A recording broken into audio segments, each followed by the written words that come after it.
The telegram trembled in Zara O'Connor's hands as she stared out the stagecoach window at the endless Texas plains, her practiced smile hiding the storm of fear and regret raging within.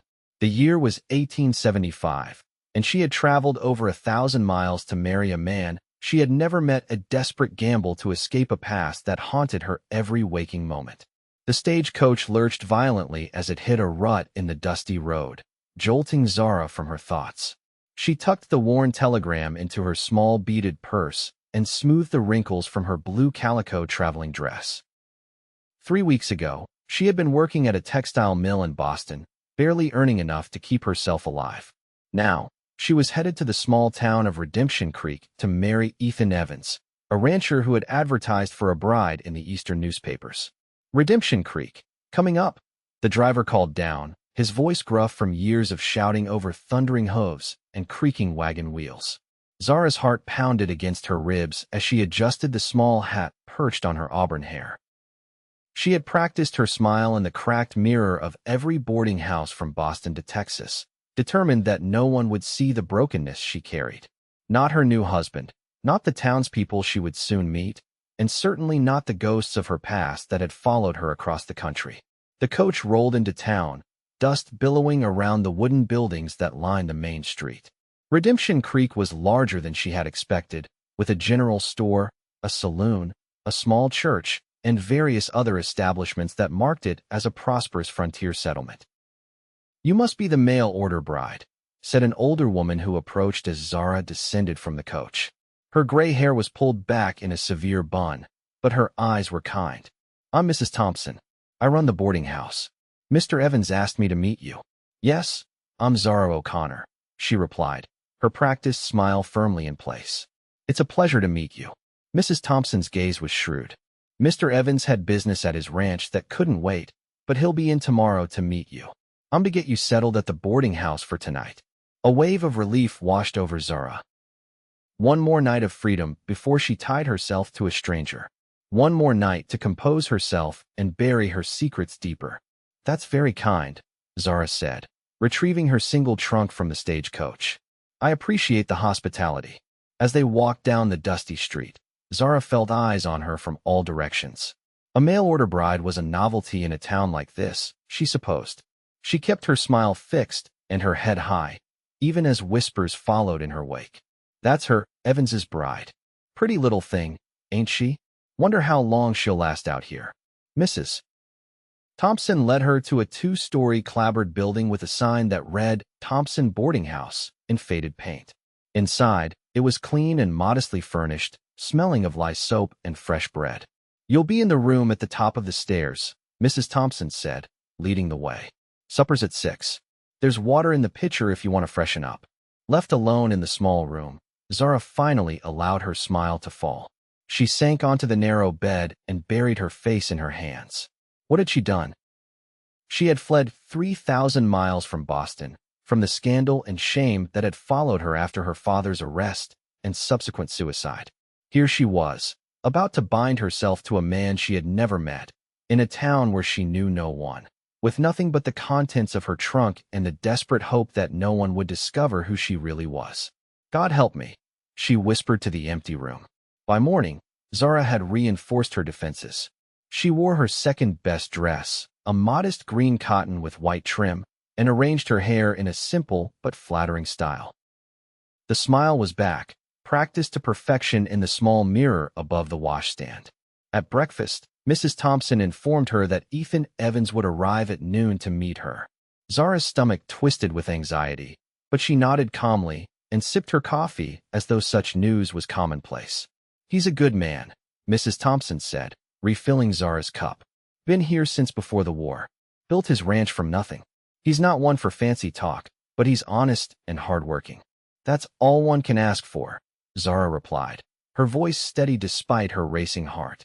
The morning crawled by.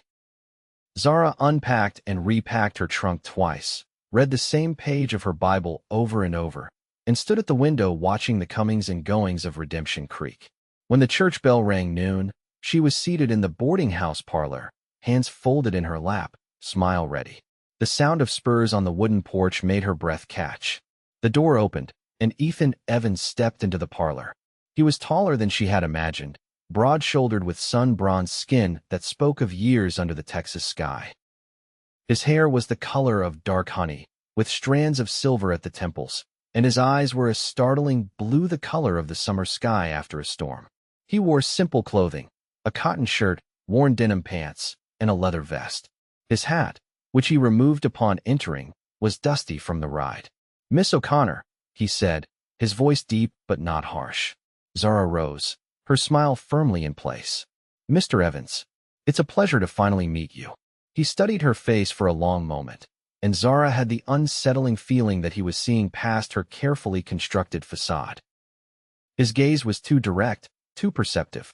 "The pleasure is mine," he finally said. "I hope your journey wasn't too difficult." "Not at all," she lied, remembering the cramped stage coaches, uncomfortable inns, and constant fear of discovery. Mrs. Thompson bustled in with a tray of lemonade and cookies.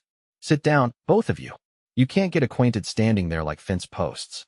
Ethan's mouth quirked in what might have been amusement, and he gestured for Zara to sit. She perched on the edge of the sofa, maintaining perfect posture as she'd been taught in the finishing school her father had insisted on before everything fell apart. "Your letters didn't say much about why you'd want to come all the way out here," Ethan said once they were settled. "Boston's a far cry from Redemption Creek." Zara's smile didn't waver. "I was seeking a change. After my parents passed, there wasn't much left for me in Boston." It wasn't entirely a lie. Her mother had died of consumption years ago, and her father was indeed gone, though not in the way she implied. "I'm sorry for your loss," Ethan said, and there was genuine sympathy in his voice. "My own parents died when I was young. It's not an easy thing." "No," Zara agreed softly. "It isn't." A moment of understanding passed between them, and for the first time, Zara felt a flicker of hope. Perhaps this arrangement wouldn't be as terrible as she feared. "I should be clear about what I'm offering," Ethan said, setting down his lemonade. "My ranch is 15 miles outside of town. It's a good piece of land, but the house isn't fancy. I've got cattle, horses, and a few hired hands. It's hard work and lonely at times." "I'm not afraid of hard work, Mr. Evans," Zara said, "and I've had my fill of city life." Something in his eyes told her he didn't quite believe her. Her hands were too soft, her complexion too untouched by the sun. But he nodded.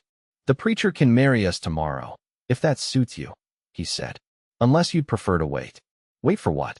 To get to know him better? To have second thoughts? To be discovered by someone from Boston?" No, waiting wasn't an option. "Tomorrow is fine," she said, her smile unwavering despite the panic fluttering in her chest. Ethan nodded again, then reached into his vest pocket and withdrew a small box. "This was my mother's," he said, opening it to reveal a simple gold band. "If you'd rather choose something else, it's beautiful," Zara interrupted, genuinely touched by the gesture. She hadn't expected sentimentality from this stoic cowboy. "Then it's yours," he said, closing the box and handing it to her. "I'll leave it with you until tomorrow." They spoke for another hour, exchanging information about their lives, Zara carefully editing her history, Ethan forthcoming but not verbose about his ranch and his time in Texas. He had fought for the Confederacy, he told her, but had no love for the cause. He'd simply been a young man caught up in the tide of history. "I'll come for you at 10 tomorrow," Ethan said as he prepared to leave. "The ceremony won't be much, but Mrs. Thompson has offered to host a small reception here afterward." "That sounds perfect," Zara said, rising to see him out. At the door, Ethan paused and looked down at her with those perceptive blue eyes. "Miss O'Connor," he said quietly, "whatever you're running from, it won't follow you to my ranch." The smile froze on Zara's face. "I don't know what you mean." "I reckon you do," he said, not unkindly. "But it doesn't matter. Everyone in the West has a past. It's what you do from here on that counts." Before she could respond, he placed his hat on his head, nodded once, and walked out into the sunlight, leaving Zara staring after him in stunned silence. That night, Zara barely slept. Ethan Evans had seen through her in minutes. What else would he see? What would happen when he discovered the full extent of her deception? Morning came too soon. Mrs. Thompson helped her dress in her best gown, a pale blue silk that had once been worn to Boston society events, but now seemed out of place in this frontier town. Her hair was arranged in an elegant knot, adorned with the few remaining hairpins that had belonged to her mother. "You look beautiful, dear," Mrs. Thompson said, her eyes misty. "Ethan Evans is a lucky man." Zara looked at her reflection and saw a stranger, a woman, playing a part in a desperate charade. The smile she practiced felt brittle now, ready to crack at the slightest pressure. At precisely 10 o'clock, Ethan arrived. He had cleaned up considerably, wearing a new shirt and freshly polished boots. His hair was combed, and he'd trimmed his beard. The transformation was striking. He was a handsome man when not covered in trail dust. "Miss O'Connor," he said, offering his arm. "Are you ready?" No, she wasn't ready. She would never be ready. But she took his arm anyway, her smile fixed in place. "Yes, Mr. Evans." The church was small but bright with morning sunlight streaming through the windows. A handful of people were present: Mrs. Thompson, the general store owner and his wife, a few others Zara hadn't met. The ceremony was brief and straightforward, the preacher's words washing over her as she mechanically responded at the appropriate moments. When Ethan slipped his mother's ring onto her finger, his hand was steady, his touch gentle. When the preacher pronounced them husband and wife, Ethan looked down at her with an expression she couldn't quite read, not quite happiness, not quite concern, but something in between. The small reception at the boarding house was a blur of well wishes and advice from the townspeople. Zara maintained her smile throughout, accepting congratulations as though she were truly a blushing bride rather than a woman backed into a corner by circumstance.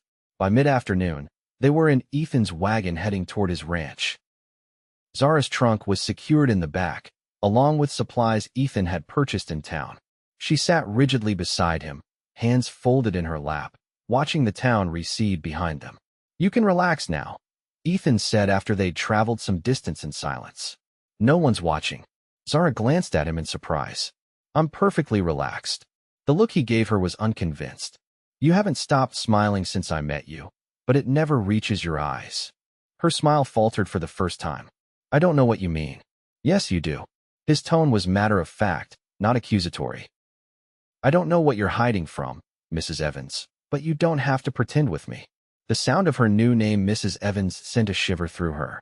She was married now, bound to this perceptive stranger for better or worse.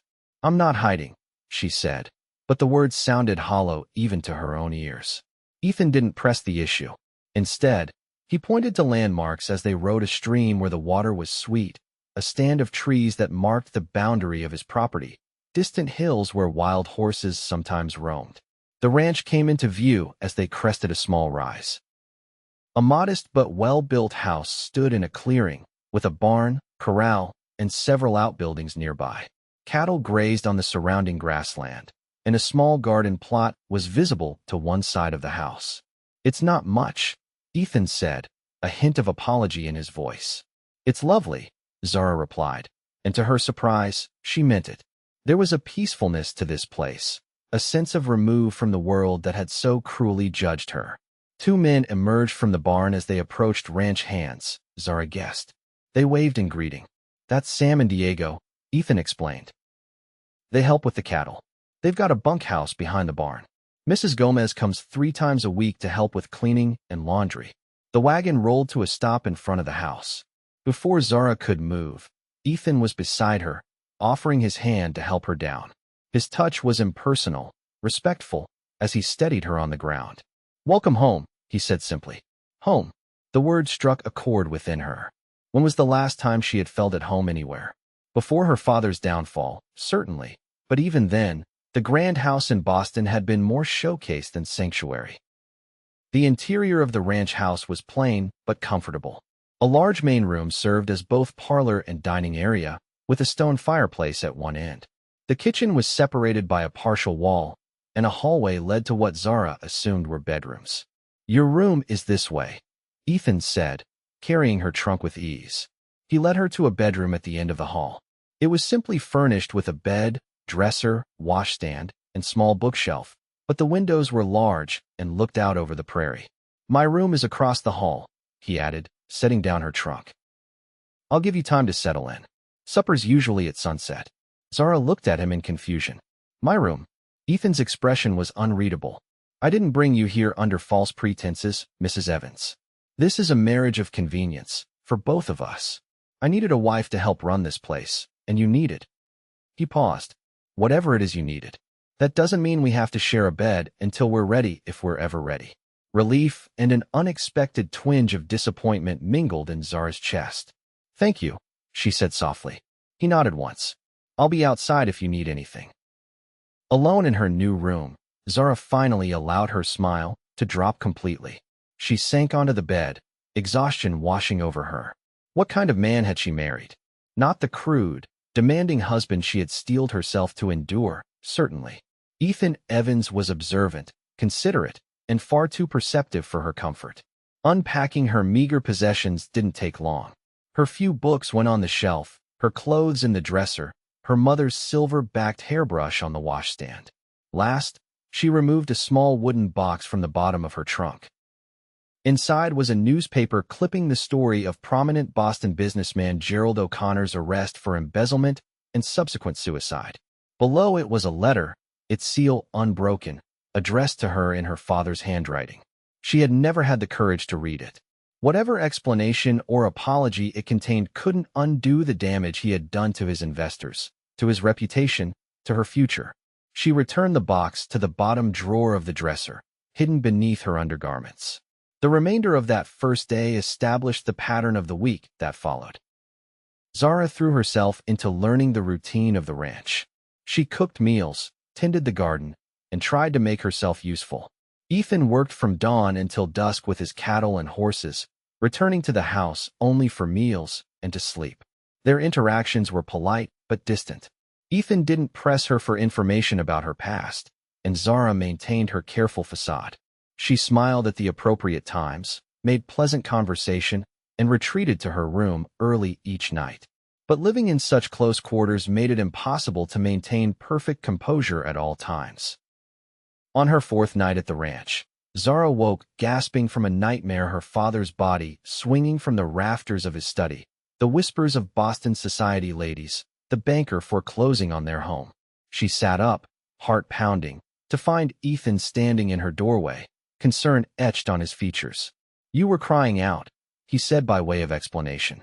Zara touched her cheeks, finding them wet with tears she hadn't realized she'd shed. I'm sorry if I disturbed you. Ethan remained in the doorway, keeping his distance. Do you want to talk about it? No, she said too quickly. Then, more gently, no, thank you. It was just a bad dream. He nodded, but didn't move. My wife used to have nightmares about the Comanche raid that killed her family. Zara stared at him. Your wife? Elizabeth, he said, his voice softening on the name. She died in childbirth 6 years ago, along with our son. The revelation stunned her. You were married before. You never mentioned. You never asked, he replied simply. Elizabeth had nightmares for years. Talking about them helped sometimes. Zara pulled her knees to her chest, suddenly feeling exposed despite the darkness. I'm not ready to talk about my dreams. Fair enough, Ethan said. But the offer stands. He turned to go, then paused. Elizabeth found that a cup of warm milk with honey helped her get back to sleep. Thank you, Zara whispered. But he was already gone, the door closing softly behind him. She didn't sleep again that night, her mind racing with this new information. Ethan had been married before, had loved and lost a wife and child. It explained the separate bedrooms, the careful distance he maintained. He, too, was guarding his heart. The following day, a visitor arrived at the ranch, Dr. Maxwell, the town physician, making his monthly rounds to the outlying homesteads. Ethan introduced Zara, explaining their recent marriage with a simplicity that belied the complexity of their arrangement. A pleasure to meet you, Mrs. Evans, the doctor said, studying her with interest. Boston, Ethan tells me. My sister lives in Cambridge. Perhaps you knew of the Maxwells. Zara's smile froze in place. Boston is a large city, Dr. Maxwell. I'm afraid I didn't move in very wide circles. Of course, the doctor said, but his eyes remained curious. Still, it's remarkable how small the world can be. Just last month, I received a medical journal from back east with a fascinating article about an embezzlement scandal in Boston banking circles. An O'Connor was involved, if I recall correctly. Any relation? The blood drained from Zara's face. Her carefully constructed world teetered on the brink of collapse. No, she said, her voice barely audible. No relation at all. Ethan's hand came to rest lightly on her shoulder. Doc, I think that stallion's leg needs looking at. Would you mind coming out to the corral? Dr. Maxwell nodded, seemingly oblivious to Zara's distress, and followed Ethan outside. As soon as they were gone, Zara fled to her room, her composure shattered. It had happened already. Her past had found her, just as she had feared it would. She was throwing her few possessions back into her trunk when Ethan returned an hour later. He stood in the doorway watching her, his expression unreadable. Running again? He asked quietly. Zara's hands stilled on a folded dress. You heard what he said. It's only a matter of time before everyone knows. Knows what? Ethan crossed his arms. That your father was Gerald O'Connor, who embezzled from his bank and killed himself rather than face prison. That you were left to deal with the scandal and debts. Shock rendered her momentarily speechless. You knew? I make it a point to know who I'm marrying, he said. I have a friend in Denver who used to work for the Pinkerton agency. I asked him to look into your background after we started corresponding. Zara sank onto the bed, her legs suddenly unable to support her. You knew all along, and you still married me? Your father's crimes are not yours, Ethan said simply. And everyone deserves a second chance. But the town, if they find out, half the people in Redemption Creek came here to start over, he interrupted. The sheriff used to ride with outlaws. The saloon owner fled a murder charge in Missouri. Mrs. Thompson left her third husband after he tried to sell her daughter to pay gambling debts. No one here is in a position to judge. Tears welled in Zara's eyes, real tears, not the performative kind she had mastered in Boston society. I can't keep pretending. Then don't, Ethan said, taking a step into the room. Be yourself, Zara Evans. Not the Boston debutante, not the disgraced daughter, not the perfect mail-order bride. Just yourself. The use of her married name, coupled with the gentleness in his voice, broke something loose inside her. The tears came in earnest now, a flood she couldn't control. Sobs racked her body as years of pent-up grief and shame poured out of her. Ethan crossed the room and sat beside her on the bed, not touching her, but close enough that she could feel his warmth. He didn't offer empty consolations or awkward pats. He simply sat with her while she cried, a solid presence in the storm of her emotions. When the tears finally subsided, Zara felt empty but somehow lighter, as if a burden had been lifted. I'm sorry, she said, wiping her face with her sleeve. I haven't cried like that since the day they cut him down. No need to apologize for grieving, Ethan said. It's been a long time coming, I'd guess. Zara nodded, taking a shaky breath. I was so angry with him. He left me to face it all alone, the creditors, the gossip, the shame. He took the coward's way out. Maybe, Ethan allowed. Or maybe he thought he was sparing you worse pain. By hanging himself in his study where I would find him? Bitterness crept into her voice. That's not sparing anyone. Ethan was silent for a moment. When Elizabeth died, I wanted to ride my horse off a cliff, he said finally. The pain was unbearable. I can understand a man making a terrible choice when he feels there's no way forward. The simple admission, offered without judgment or expectation, touched something deep within Zara. For the first time, she considered her father's desperation from a different perspective. Did you ever read his letter? Ethan asked. Zara looked up in surprise. How did you know about that? I didn't, he said. But most men in that situation would leave something behind, an explanation, an apology. There is a letter, she admitted. I've never opened it. Maybe it's time, Ethan suggested gently. Zara hesitated, then rose and retrieved the wooden box from her dresser. The letter inside felt heavy in her hands, weighted with possibilities, with answers she'd been afraid to face. Ethan stood. I'll leave you to it. No, Zara said quickly. Stay? Please. He nodded and sat back down as she broke the seal and unfolded the single sheet of paper. Her father's bold handwriting filled the page. My dearest Zara, by the time you read this, I will have paid the ultimate price for my failures. I cannot ask your forgiveness, though it is what I crave most in my final hours. I have destroyed everything our family built, everything your mother and I dreamed for you. What began as a temporary solution, borrowing from one account to cover losses in another, became a tangled web of deceit that I could not escape. Pride prevented me from admitting my mistakes until it was too late. Pride and fear. I leave you nothing but debts and a tarnished name, and for that, I am more sorry than words can express. You deserve better than a father who valued appearances over honesty, who risked your future on foolish gambles. If I had one wish, it would be that you find the courage to start anew somewhere far from here. You have your mother's strength and compassion. Those qualities will serve you better than any inheritance I could have provided. Remember me as I was in better days, if you can. Know that my love for you was the one true thing in a life built on shifting sands. Forgive me, if someday you find it in your heart to do so. Your loving father, Gerald. Zara's hands trembled as she finished reading. The letter offered no excuses, no justifications, only a broken man's regret and a father's enduring love beneath the shame. He loved me, she whispered, as if realizing it for the first time. Even at the end, he loved me. Of course he did, Ethan said softly. That's what fathers do, even when they fail in every other way. Zara carefully refolded the letter. The anger she had carried for so long wasn't gone, but it had shifted, making room for grief and, perhaps someday, forgiveness. Thank you, she said to Ethan, for making me read it, for knowing what I needed before I did. He shrugged, uncomfortable with her gratitude. It's getting late. I should check on the horses before turning in. As he rose to leave, Zara caught his hand. The simple touch, the first she had initiated between them, made him go still. Ethan, she said, looking up at him, I'll try to be a good wife to you. I may not know much about ranching, but I'll learn. And I won't hide behind that smile anymore. His expression softened. I never wanted the smile, Zara. Just the woman behind it. He squeezed her hand once, then left her alone with her father's words and her own thoughts. Something changed between them after that night.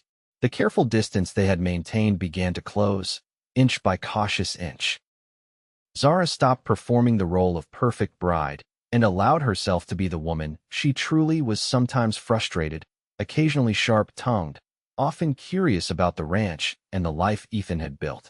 Ethan, in turn, began to share more of himself. He told her about his childhood in Tennessee, his time in the Confederate cavalry, his journey west after the war with nothing but a horse and the clothes on his back. He spoke of Elizabeth, sometimes not with the raw grief of recent loss, but with the gentle remembrance of a love that had shaped him. 2 weeks after the incident with Dr. Maxwell, Zara accompanied Ethan into town for supplies. She was nervous about facing the townspeople, convinced they would somehow know her secret. Remember, Ethan said as they approached Redemption Creek, you have nothing to be ashamed of. You're Zara Evans now, my wife and the mistress of the Circle E Ranch. The confidence in his voice gave her strength. She sat straighter on the wagon seat beside him, her chin lifted. To her surprise, their reception in town was warm. Mrs. Thompson embraced her like a long-lost daughter. The general store owner's wife invited them to Sunday dinner. Even Dr. Maxwell was cordial, making no mention of their previous conversation about Boston. As they loaded their purchases into the wagon, Sheriff Daniels approached. He was a tall man with a weather-beaten face and eyes that had seen too much. Evans, he greeted Ethan with a nod. Mrs. Evans. Got word from the telegraph office, I thought you should know. There's been some inquiries about a Zara O'Connor from Boston. Banker from back east asking after her whereabouts. Zara's heart stuttered. One of her father's creditors, no doubt, still pursuing the debts she had fled.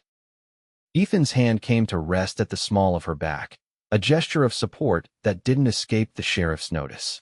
What did you tell them, Jim? Told them no such person has passed through Redemption Creek, the sheriff said with a shrug. Far as I know, the only new arrival is Ethan Evans's wife, Zara Evans, formerly of St. Louis. Relief washed over Zara. Thank you, Sheriff. The lawman tipped his hat. Don't mention it, madam. West wouldn't be much of a frontier if folks couldn't start fresh. You two have a safe ride home. As they left town, Zara turned to Ethan. You told him about me? No, Ethan said, keeping his eyes on the road. Didn't have to. Jim's been starting over his whole life. He recognizes the signs. Zara thought about the sheriff's words. Zara Evans of St. Louis, not Zara O'Connor of Boston. A new identity, freely given by people who understood the need for second chances. I don't deserve such kindness, she murmured. Ethan glanced at her. It's not about deserving. Out here, we look after our own. And you're one of us now. One of us. The words warmed her more than she would have thought possible. For the first time since her father's death, Zara felt she belonged somewhere. That night, after supper, they sat on the porch watching the sunset paint the prairie in shades of gold and crimson. It had become their evening ritual, these quiet moments before retiring to their separate rooms. "It's beautiful here," Zara said, the peace of the setting seeping into her bones.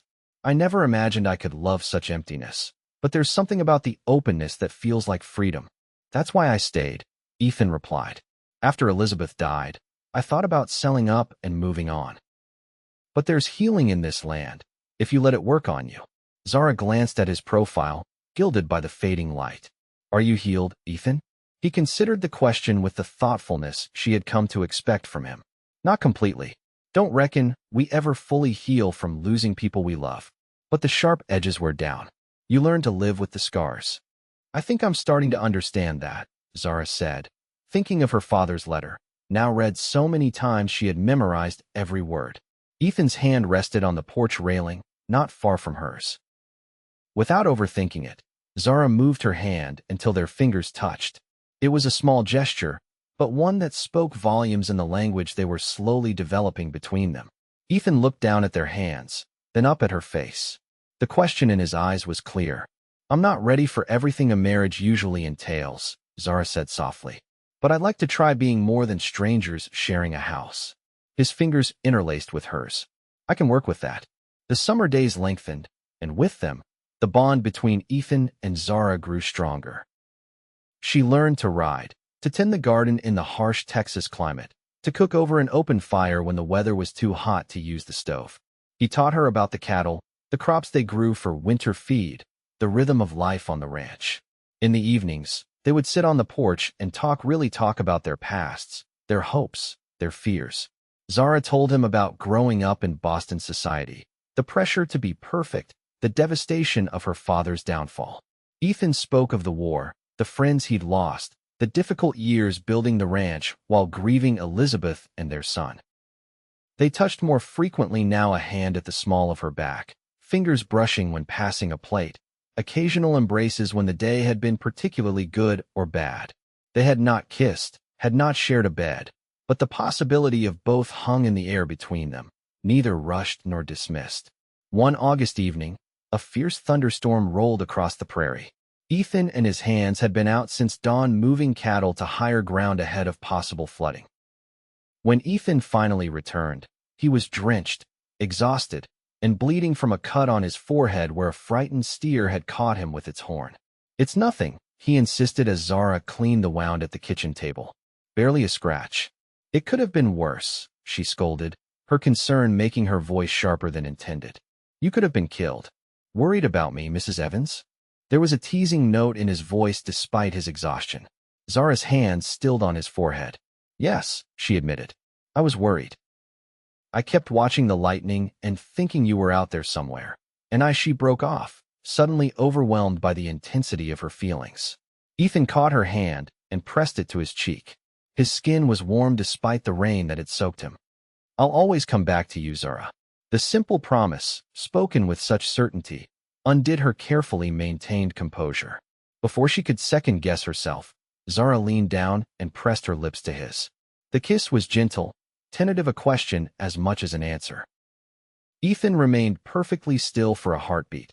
Then his hand came up to cradle the back of her neck, drawing her closer as he deepened the kiss. When they finally pulled apart, both were breathing harder. Ethan's eyes, usually so controlled, were dark with desire and something else, a vulnerability that matched the fluttering in Zara's own chest. "I should finish with your wound," she said, her voice unsteady. "It can wait," Ethan replied, rising from his chair to pull her into his arms. This time when they kissed, there was nothing tentative about it. That night, Zara didn't return to her separate bedroom. In the warmth of Ethan's embrace, with the storm raging outside their window, she found a peace she had thought forever beyond her reach. Their lovemaking was tender, unhurried, a mutual exploration that left them both breathless and wondering. Afterward, as they lay tangled in the sheets, Ethan traced the line of her cheek with his fingertips. "I never expected this," he confessed. "When I sent for a mail-order bride, I was looking for a partner, someone to help with the ranch. I wasn't looking to fall in love again.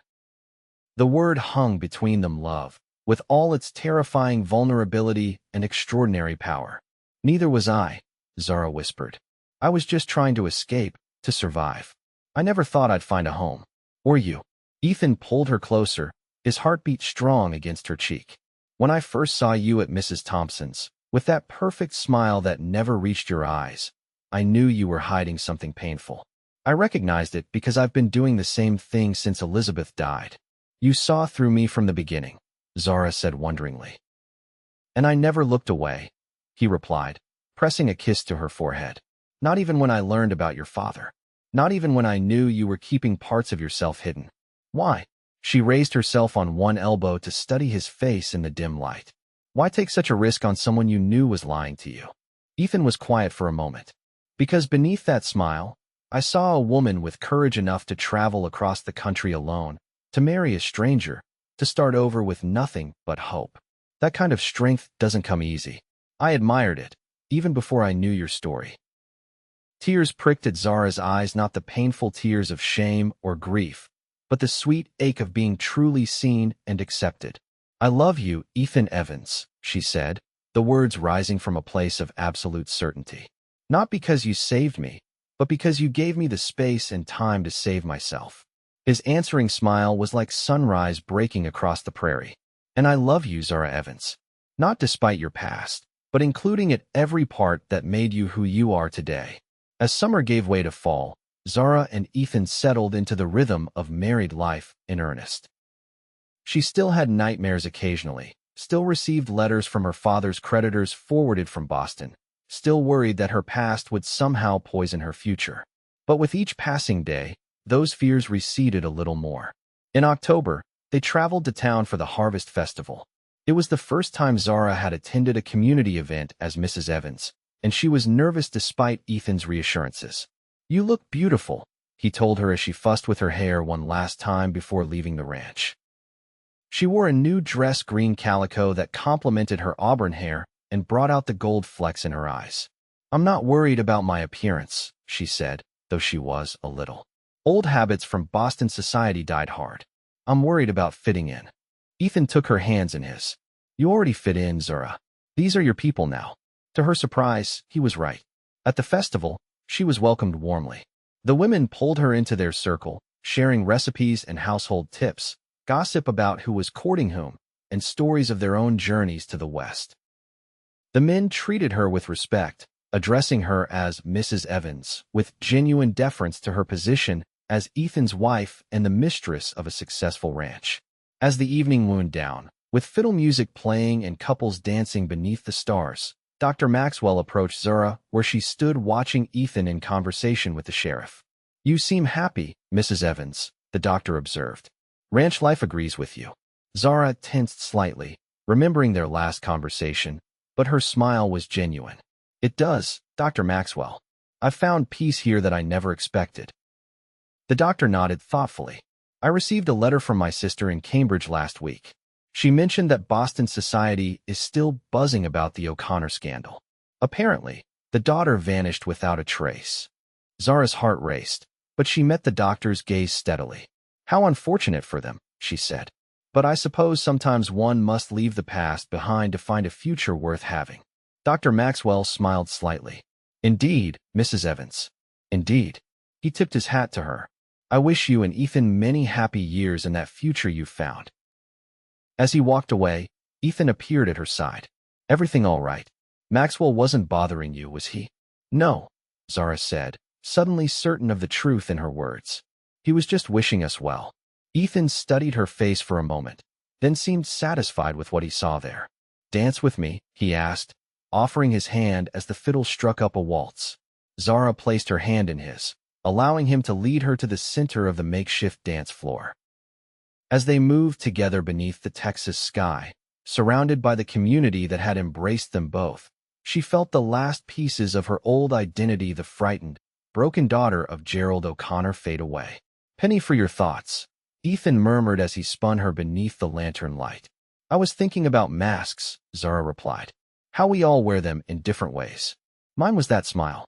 Yours was the stoic rancher who needed a practical wife. And now, his hand tightened slightly at her waist. Now I don't need the mask anymore, she said simply. You've seen me, all of me, and you're still here. Ethan's eyes softened. Always will be. The following spring brought news that changed their lives once more. Zara had suspected for several weeks, but when Dr. Maxwell confirmed her pregnancy, the joy that flooded through her was so intense it brought her to tears. Ethan's reaction, when she told him that evening, was complex elation mingled with fear that Zara immediately understood. He had lost Elizabeth in childbirth. Of course, the prospect of Zara's pregnancy would resurrect those old terrors. We'll take every precaution, she assured him, taking his face between her hands. Dr. Maxwell says I'm healthy and strong. This isn't like before, Ethan. I know, he said, covering her hands with his own. I know that in my head. My heart just needs a little time to catch up. He pressed his palm gently against her still flat stomach. A baby, he whispered, wonder replacing fear in his voice. Our baby. As her body changed with the advancing pregnancy, Zara found herself thinking often of her father. He would never know his grandchild, never have the chance to make amends, never see that his daughter had found happiness despite his mistakes. The thought brought a wistfulness that had replaced the bitter anger she once felt. One evening, as she sat on the porch rubbing her swollen belly, she shared these thoughts with Ethan. I think I've forgiven him, she said, watching the sunset paint the horizon. Not because what he did wasn't wrong, but because holding on to that anger was hurting me more than it was hurting him. Ethan sat beside her, his arm around her shoulders. Forgiveness is a gift we give ourselves, he said. Elizabeth's father blamed me for her death, said if I hadn't brought her to this God-forsaken wilderness, she'd still be alive. Took me years to stop blaming myself too. Zara leaned her head against his shoulder. Do you still miss her? Yes, he answered honestly. I always will. But it's different now.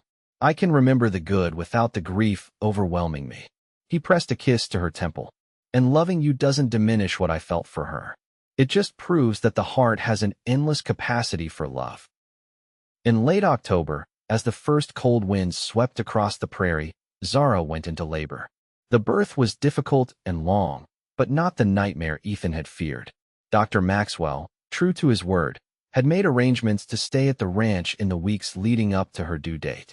When their daughter finally arrived, with a lusty cry that proclaimed her presence to the world, Zara had never seen such naked emotion on Ethan's face, joy and relief, and love so profound it transformed him. She's perfect, he whispered, cradling the tiny bundle with hands that trembled slightly. Just like her mother. They named her Elizabeth Hope, a bridge between past and future, a testament to love that endured beyond loss. As winter settled over the ranch, Zara found a new rhythm to her days, centered around the baby's needs, but expanding to include the life she and Ethan had built together. On quiet evenings, with Elizabeth sleeping in her cradle nearby, they would sit before the fire and make plans for the future, expanding the ranch, perhaps having more children, creating the family neither of them had thought they would have again. A letter arrived just after Christmas, forwarded from Boston by way of the attorney who had handled her father's estate. It was from one of her father's former business partners, a man named Harrison who had weathered the scandal with his reputation intact. The letter was brief but significant. Dear Miss O'Connor, or Mrs. Evans, as I understand you are now known, I hope this letter finds you well in your new life. Please be advised that the final claims against your father's estate have been settled. The small insurance policy that remained in trust has been applied to the outstanding debts, and all legal matters are now concluded. Your father, for all his faults, spoke often and proudly of you. I believe he would find peace in knowing you have found happiness. Should you ever return to Boston, there are those of us who would welcome you without judgment. Respectfully, William Harrison. Zara read the letter aloud to Ethan, her voice steady despite the emotions it stirred. When she finished, she folded it carefully and placed it in the wooden box that held her father's suicide note. It's over, she said quietly. Truly over. Ethan took her hands in his. Does that change anything for you? Do you want to go back? Zara looked around the ranch house, at the cradle where their daughter slept, at the photographs on the mantel chronicling their life together, at the man who had seen her tears behind her smile and loved her anyway. This is my home, she said with absolute certainty. You and Elizabeth and this life we've made, this is where I belong. The years passed, measured in the growth of their daughter and the success of the ranch. Elizabeth Hope was joined by a brother, Gerald Ethan, 2 years later, and then by twin girls, Sarah and Margaret, the following year. The Circle E Ranch prospered, expanding to include more land, more cattle, and eventually an apple orchard that became Zara's particular pride. Redemption Creek grew as well, transforming from a frontier outpost to a proper town with a school, a larger church, and eventually a railroad station that connected them to the wider world. Zara became a respected member of the community, serving on the school board and organizing the town's first library. Sometimes, visitors from the East would pass through travelers with refined accents and city ways that reminded Zara of her former life. Occasionally, someone would look at her with a flash of recognition, as if trying to place her face from some half-remembered Boston social event. But no one ever confronted her directly, and as the years passed, those moments became increasingly rare. 10 years after their wedding, Ethan surprised Zara with a trip to San Francisco, their first real vacation away from the ranch. As they stood on the cliffs overlooking the Pacific Ocean, watching the sunset paint the water in shades of gold and crimson, he wrapped his arms around her from behind. "Any regrets?" he asked, his voice soft against her ear. Zara leaned back into his embrace, thinking of the frightened young woman who had stepped off the stagecoach in Redemption Creek a decade earlier, her practiced smile hiding a world of pain. "Not one," she said, turning in his arms to face him.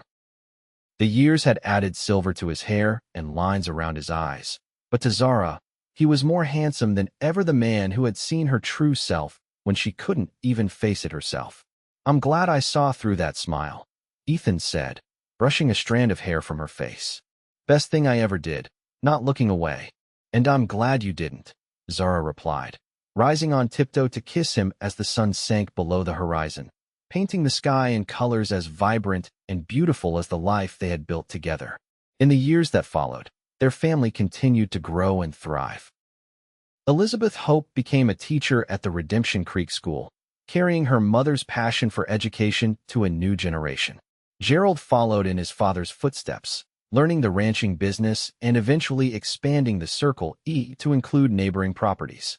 The twins, Sarah and Margaret, developed their own paths, one becoming a skilled horsewoman who raised some of the finest stock in Texas, the other studying medicine with Dr. Maxwell before traveling east to attend medical school, one of the first women to do so.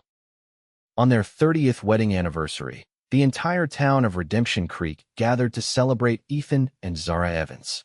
The festivities lasted well into the night, with dancing and speeches and enough food to feed twice their number. As the evening wound down, Sheriff Daniels, now retired but still a respected figure in the community, raised his glass in a final toast. "To Ethan and Zara," he said, his voice carrying across the crowd, "who reminded us all that it's never too late for a new beginning." Later, as they walked home beneath a canopy of stars, Ethan took Zara's hand in his, the same gesture that had become as natural as breathing over their decades together. "We've had a good life," he said, not a question but a statement of profound gratitude.